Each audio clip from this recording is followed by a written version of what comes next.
World news के sponsor हैं स्वागत, अदरक, लहसुन और मसाले 100% प्योर एंड हाइजीनिक। अस्सलाम वालेकुम, आदाब। मैं हूं मोहसिन और आप देख रहे हैं वर्ल्ड न्यूज़। आइए शुरुआत करते हैं आज के खबरनामे की और नज़र डालते हैं हेडलाइंस पर। फॉर्मर अमेरिकी फॉरेन मिनिस्टर माइक पोम्पियो की हरकत पर भड़क उठा ईरान।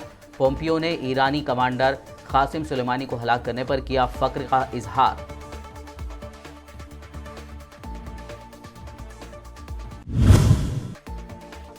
फिर एक बार करीब आ रहे हैं कतर और सऊदी अरब। कतर के अमीर शेख तमीम बिन हमद ने की सऊदी वली अहद मोहम्मद बिन सलमान से फ़ोन पर बात।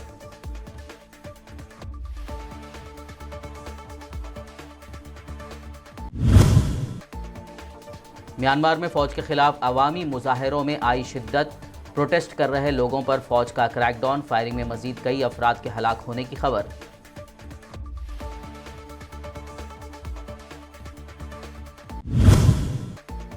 कोरोना के खिलाफ वैक्सीनेशन मुहिम का दूसरा फेज आज। पीएम मोदी, नायब सदर वेंकैया नायडू ने लगवाया टीका। वैक्सीन लगवाने वाली नर्स से मोदी ने कहा, नेता मोटी चमड़ी के होते हैं, मोटी सुई लगवाना। असदुद्दीन ओवैसी ने पीएम मोदी को वैक्सीन लगवाने के बाद पूछा सवाल। कहा, कोविशील्ड वैक्सीन 64 साल से ज़्यादा उम्र के अफराद पर असर करती है या नहीं, इस बारे में दे वजाहत।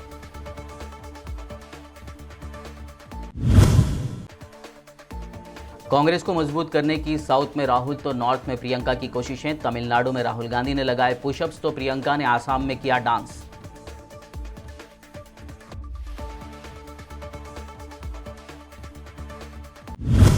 और अब खबरों की तफसील। साबिक अमेरिकी वजीर खारजा माइक पोम्पियो ने ईरानी पासदारान इनकलाब के कमांडर कासिम सुलेमानी को हलाक करने पर फख्र का इजहार किया है। उन्होंने मौजूदा अमेरिकी इंतजामिया के ईरान के हवाले से नर्म रवैये और ईरान के जौहरी प्रोग्राम में वापसी की कोशिशों पर इसे सख्त तनकीद का निशाना बनाया। फ्लोरिडा में रिपब्लिकन पार्टी के एक तकरीब से खिताब में माइक पोम्पियो ने कहा कि सदर डोनाल्ड ट्रंप की क़ियादत में ईरानी पासदारान इनकलाब के कमांडर कासिम सुलेमानी के कत्ल का इक़दाम अमेरिका के लिए फ़ख्र का बाइस है। उन्होंने तंज़िया अंदाज में कहा कि खुदा कासिम सुलेमानी पर रहम करे, अब वो अमेरिकियों के लिए मज़ीद मुश्किलात पैदा करने के काबिल नहीं रहा।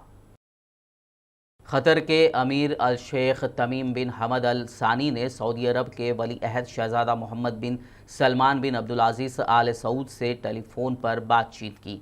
दोनों रहनुमाओं के दरमियान होने वाली बातचीत में दो तरफ़ा ताल्लुक़ात पर तबादला ख्याल किया गया। ज़राए के मुताबिक अमीर क़तर ने टेलीफोन पर वली अहद की खैरियत दरियाफ़्त की और हाल ही में उनके अपेंडिक्स के कामयाब ऑपरेशन पर उन्हें मुबारकबाद पेश की। तेहरान ने अमेरिका और दीगर यूरोपीय मुल्कों के साथ सन 2015 के जौहरी मुआहदे के हवाले से गैर रस्मी बातचीत करने से ये कहते हुए इनकार कर दिया कि अमेरिका पहले आयत पाबंदियों को ख़त्म करे। वाशिंगटन ने कहा कि उसे इस बात से मायूसी हुई है कि ईरान ने अमेरिका और सन 2015 के जौहरी मुआहदे में शामिल दीगर मुल्कों के साथ गैर रस्मी बातचीत करने से इनकार कर दिया। तेहरान का कहना है कि वो मुश्तरका जामा मंसूबे लाइम अमल या ईरानी जौहरी मुआहदे पर गौर व खौस के लिए किसी मीटिंग में उस वक्त तक शामिल नहीं होगा जब तक कि उस पर आयत पाबंदियां ख़त्म नहीं कर दी जाती। म्यांमार में बगावत के बाद इक़्तिदार पर कब्ज़ा कर लेने वाली मुल्की फ़ौज के ख़िलाफ़ मुल्क भर में अवामी मुजाहरे और मुजाहरों के शुरका के ख़िलाफ़ क्रैकडाउन दोनों जारी हैं। कल इतवार के दिन पुलिस की फायरिंग से मज़ीद कम अज़ कम 4 मुजाहिरीन मारे गए थे, जबकि आज भी मुजाहिरीन पर क्रैकडाउन की खबरें हैं। मजमूई तौर पर अब तक 18 लोगों के फायरिंग में हलाक होने की खबरें हैं। यंगून से मिलने वाली रिपोर्टों के मुताबिक फ़ौजी हुक्मरानों के ख़िलाफ़ एहतजाज करने वाले मुजाहिरीन पर मुल्क के मुख्तलिफ़ हिस्सों में सिक्योरिटी दस्तों की तरफ से की जाने वाली फायरिंग के नतीजे में मज़ीद कम अज़ कम 4 अफराद की हलाकत के अलावा 20 मुजाहिरीन ज़ख्मी हो गए हैं। खलीज ओमान में इसराइल के एक मालबरदार बहरी जहाज़ के पिछले जुमे को धमाके से मामूली तौर पर तबाह होने की खबरें सामने आई हैं। आज इस बात का इंकशाफ हुआ। खबर है कि इस धमाके के बाद मरम्मत के लिए इतवार के रोज़ दुबई की बंदरगाह में लंगरअंदाज हुआ था। अमेरिकी दिफाई एहलकारों के मुताबिक इस धमाके या मुमकिना हमले में इजरायली जहाज़ को मामूली नुकसान पहुंचा, ताहम इसका अमला पूरी तरह महफूज है। ये वाज़ेह नहीं है कि इस जहाज़ पर जुमे के दिन होने वाला धमाका कैसा था और क्यों हुआ। सन 2019 में भी खलीज ओमान में चंद ऑयल टैंकर्स पर हमले हुए थे, जिनका इल्ज़ाम ईरान पर आयद किया गया था। ताहम ईरान ने उन हमलों से क़तई लाताल्लुक़ी का इजहार किया था। सोमालिया के दारुल हुकूमत मोगादिशु में फ़ौजी कॉन्वॉय पर बम हमले के नतीजे में 2 फ़ौजियों समेत कुल 3 अफराद हलाक हो गए हैं। जारी किए गए बयान के मुताबिक हमले में एक आला सतही फ़ौजी शख्सियत को टारगेट बनाया गया था। हमले में 2 फ़ौजी और एक शहरी हलाक हो गया है। ताहम मज़कूरा फ़ौजी शख्सियत को हमले में कोई नुकसान नहीं पहुंचा। अभी तक इस हमले की जिम्मेदारी किसी ने कबूल नहीं की। वर्ल्ड न्यूज़ में फ़िलहाल लेंगे एक ब्रेक। मुलाकात होगी इस छोटे से ब्रेक के बाद।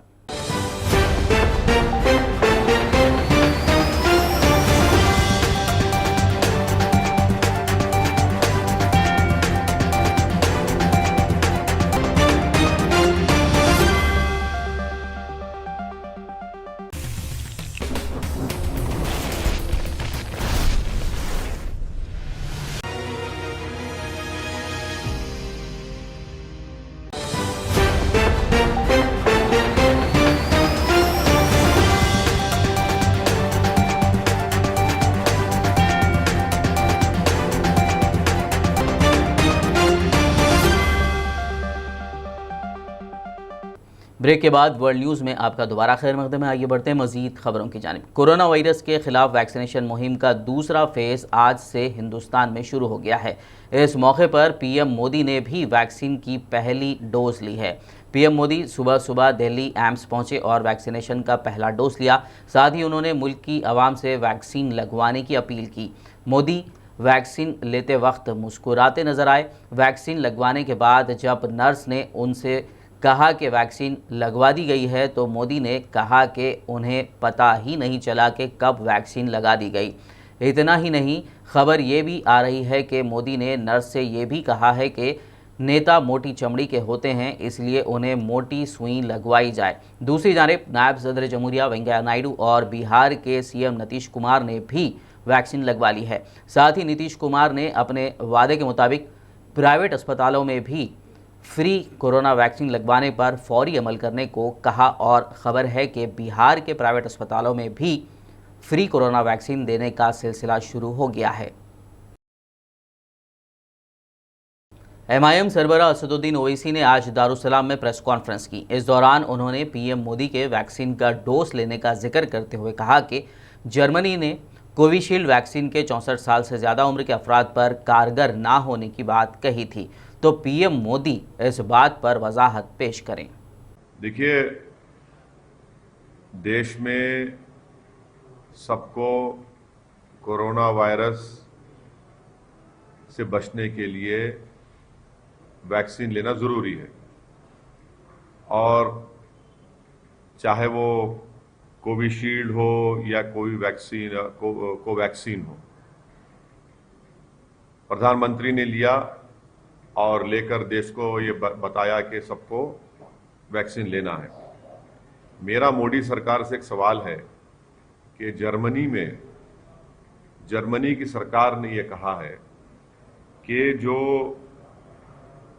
कोविशील्ड है, जिसको ऑक्सफोर्ड एस्ट्राजेनेका बनाती है और जिसका इख्तियार उन्होंने यहाँ पर सीरम को दिया है, तो जर्मनी में और उनका जो पब्लिश डेटा है वैक्सीन साइट पर एस्ट्राजेनेका का, वो ये कहता है कि वो वैक्सीन 18 से 64 इयर्स के लोगों के लिए अच्छा है।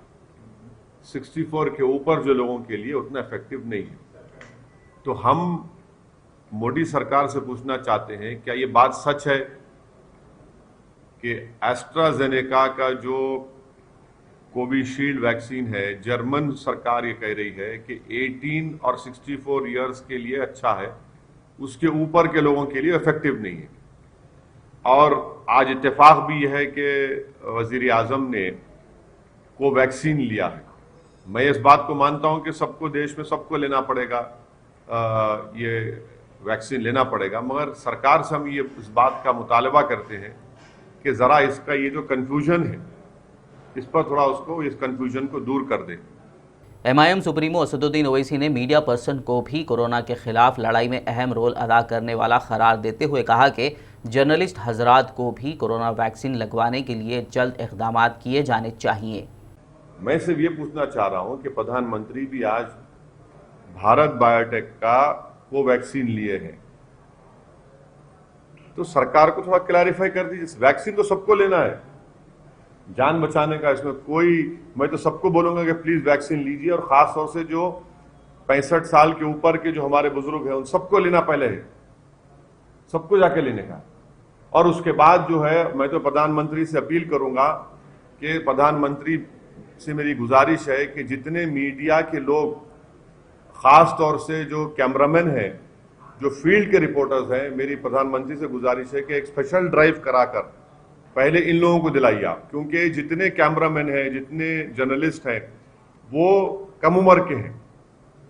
कोई 40 साल का है, कोई 35 साल का है, कोई 50 साल का है। तो प्रधानमंत्री का आईएनबी मिनिस्टर प्रकाश जावड़ेकर साहब को चाहिए कि वो दिल्ली में वो खुद भी लें और तमाम मीडिया के लोगों को बुला के सबको वैक्सीन लगाएं। राहुल गांधी इन दिनों तमिलनाडु के दौरे पर हैं, जहां उनका एक अलग ही अंदाज देखने को मिल रहा है। तमिलनाडु के एक ज़िले में रोड शो के बाद वो एक स्कूल में स्टूडेंट्स से बात करने पहुंचे। यहां उनसे एक स्टूडेंट ने पुशअप करने की अपील की। राहुल गांधी ने उस स्टूडेंट के साथ ही स्टेज पर पुशअप किए। इसका वीडियो सोशल मीडिया पर खूब वायरल हो रहा है। वीडियो में वो पहले दोनों हाथों से फिर एक ही हाथ से पुशअप करते नजर आए।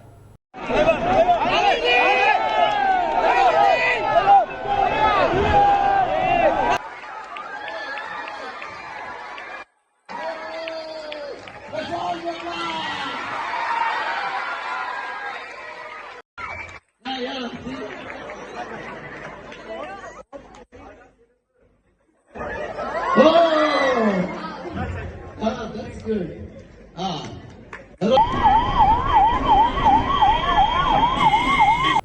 कांग्रेस लीडर प्रियंका गांधी ने आसाम के चाय बागान वाले लखीमपुर इलाके में आदिवासी लड़कियों के हाथ थामकर रिवायती झूमर डांस में हिस्सा लिया। कांग्रेस पार्टी ने प्रियंका के डांस का वीडियो ट्विटर अकाउंट पर शेयर किया है।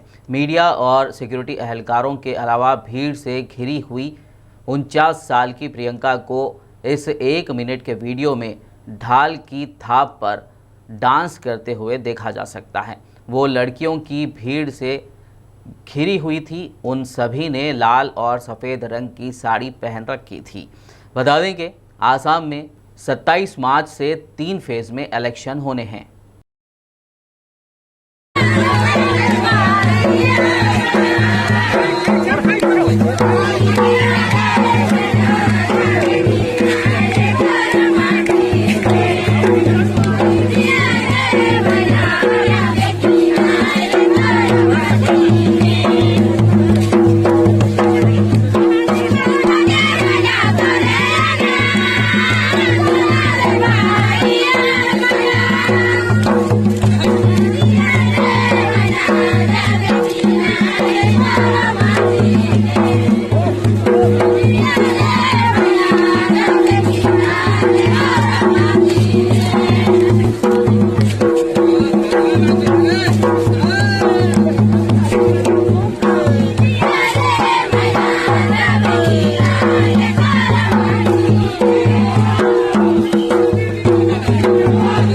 तेलुगुदेशम पार्टी यानी टीडीपी के चीफ और आंध्र प्रदेश में अपोजिशन लीडर चंद्रबाबू नायडू ने रेगुंटा एयरपोर्ट में काफ़ी हलचल मचा दी। इलेक्शन कोड ऑफ कंडक्ट की खिलाफ वर्जी का उन पर इल्ज़ाम भी लगाया गया है।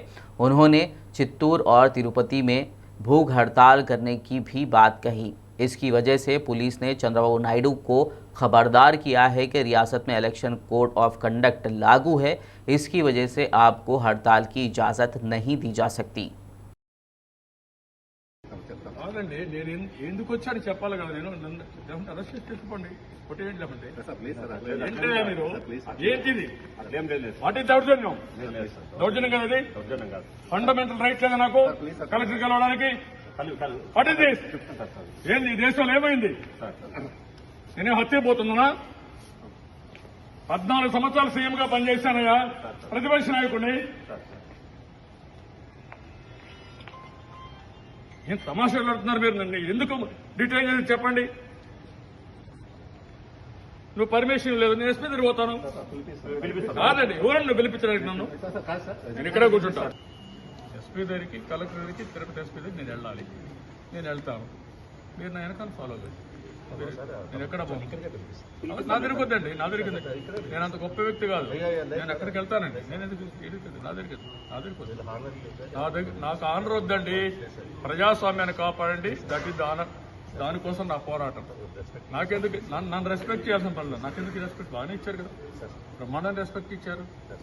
మీరంతా ఇంతమంది పోలీసులు పెట్టి నన్ను రెస్పెక్ట్ చేశారు కదా. నేను బయట కలెక్టర్ ఎస్పీని కలుస్తానంటే కూడా ఏడు కూర్చోవాలి మీరని చెప్పి రెస్పెక్ట్ ఇచ్చిన దానికంటే కాదు మధ్య తీసుకెళ్ళి నా దగ్గరికి ఎందుకండి? వద్దు, నేను అంత గొప్ప కదా, నేను ఆఫీస్ కదా నా దగ్గర. तेलंगाना में एमएलसी इलेक्शन को लेकर सरगर्मियां तेज हो गई हैं। ऐसे में टीआरएस और एनडीए में ज़बानी जंग भी अपनी इंतहा पर पहुंच गई है। तेलंगाना में बीजेपी हैदराबाद के सदर एन रामचंद्र राव ने ट्वीट करते हुए केटीआर पर तंज किया है। रामचंद्र राव ने अपने ट्वीट में एक कार्टून शेयर करते हुए हैशटैग वजीर केटीआर लिखा है और कहा था कि मैं यहाँ आर्ट्स कॉलेज में हूँ, आप कहाँ हैं मिस्टर केटीआर। इसके जवाब में केटीआर ने भी तीखे अंदाज में कहा कि वो वज़ीर आज़म नरेंद्र मोदी की जानिब से किए गए 12 करोड़ नौकरियों यानी हर साल 2 करोड़ नौकरियों और सभी जन धन अकाउंट्स में 15 लाख पहुंचने के उनके वादों से जुड़ी जानकारी जुटाने में बिजी हैं। साथ ही अपने ट्वीट में केटीआर ने एनडीए का नया मतलब निकाला है। उन्होंने एनडीए का full form no data available बताया है। और अब आखिर में एक बार फिर नजर डालते हैं हेडलाइंस पर। फॉर्मर अमेरिकी फॉरेन मिनिस्टर माइक पोम्पियो की हरकत पर भड़क उठा ईरान। पोम्पियो ने ईरानी कमांडर कासिम सुलेमानी को हलाक करने पर किया फख्र का इजहार।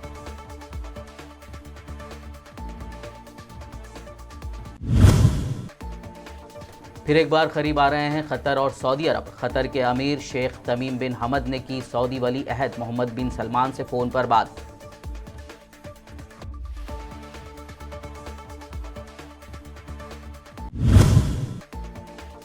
म्यांमार में फ़ौज के खिलाफ अवामी मुजाहरों में आई शिद्दत। प्रोटेस्ट कर रहे लोगों पर फ़ौज का क्रैकडाउन। फायरिंग में मज़ीद कई अफराद के हलाक होने की खबर।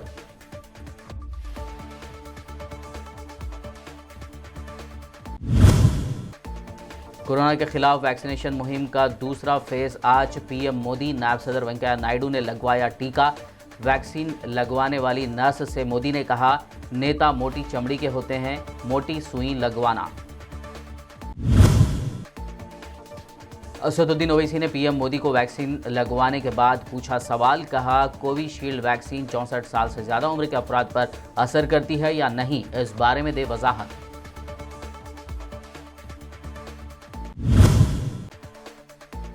कांग्रेस को मजबूत करने की साउथ में राहुल तो नॉर्थ में प्रियंका की कोशिशें। तमिलनाडु में राहुल गांधी ने लगाए पुशअप्स तो प्रियंका ने आसाम में किया डांस।